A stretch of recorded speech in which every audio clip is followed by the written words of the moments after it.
ಬೋರ್ಡ್ಗಳಲ್ಲಿ panic button waste. 16,000 ದರ, button ಒತ್ತಿದ್ರೆ ಬರಲ್ಲ ಉತ್ತರ. ಮಹಿಳೆಯರ ಸೇಫ್ಟಿಗೆ ಸ್ಕೀಮ್ ಯೂಸೇ ಆಗ್ತಿಲ್ಲ. ಸಾರಿಗೆ ಇಲಾಖೆ ವಿರುದ್ಧ ಚಾಲಕರ ರೋಷಾವೇಶ. ಪ್ರಯಾಣಿಕರ, ಅದರಲ್ಲೂ ವಿಶೇಷವಾಗಿ ಮಹಿಳೆಯರ ಸುರಕ್ಷತೆಗಾಗಿ ಸಾರಿಗೆ ಇಲಾಖೆ ಯೆಲ್ಲೋ ಬೋರ್ಡ್ ವಾಹನಗಳಿಗಾಗಿ ಪ್ಯಾನಿಕ್ ಬಟನ್ ಅಳವಡಿಕೆ ಕಡ್ಡಾಯ ಮಾಡಿದೆ. ಕಳೆದ 2 ವರ್ಷಗಳಿಂದ ಪ್ಯಾನಿಕ್ ಬಟನ್ ಕುರಿತಾದ ಚರ್ಚೆಗಳು, ಆರೋಪಗಳು ಸಾಕಷ್ಟಿದೆ.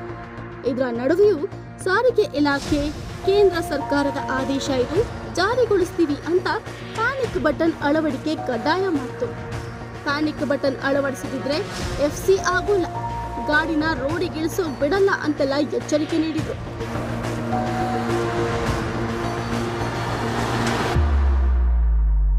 ಪ್ರಯಾಣಿಕರ ತ್ವರಿತ ನೆರವಿಗಾಗಿ ಸಾರಿಗೆ ಇಲಾಖೆ ಕಮಾಂಡ್ ಸೆಂಟರ್ ಕೂಡ ಓಪನ್ ಮಾಡಿ ತೊಂದರೆ ಆದಾಗ ಪ್ಯಾನಿಕ್ ಬಟನ್ ಒತ್ತಿ ಕ್ಷಣಾರ್ಧದಲ್ಲೇ ಪೊಲೀಸರು ಕಮಾಂಡ್ ಸೆಂಟರ್ ನೆರವಿಗೆ ಬರ್ತಾರೆ ಅಂತಾನೂ ಹೇಳ್ತು.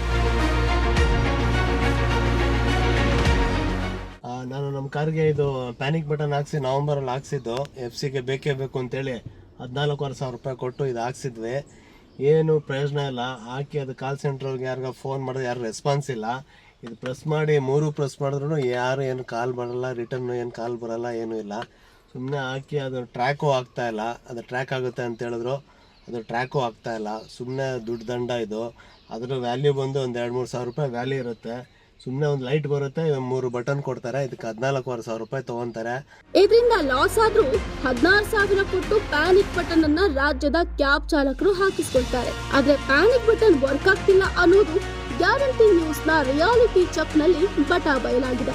ಸದ್ಯ ರಾಜ್ಯದಲ್ಲಿ ಪ್ಯಾನಿಕ್ ಬಟನ್ ಅಳವಡಿಕೆ ವಿಚಾರ ಚಾಲಕರು ಹಾಗೂ ಸಾರಿಗೆ ಇಲಾಖೆಯ ನಡುವೆ ದೊಡ್ಡ ಫೈಟ್ಗೆ ಕಾರಣವಾಗುತ್ತಿದೆ. ಇದರ ನಡುವೆಯೇ 16,000 ಕೊಟ್ಟು ಅಳವಡಿಸಿದ ಪ್ಯಾನಿಕ್ ಬಟನ್ ಕೆಲಸ ಮಾಡ್ತಿಲ್ಲ ಅಂತ ಚಾಲಕರು ಇದೀಗ ಸೆಟ್ ಆಗಿದ್ದಾರೆ.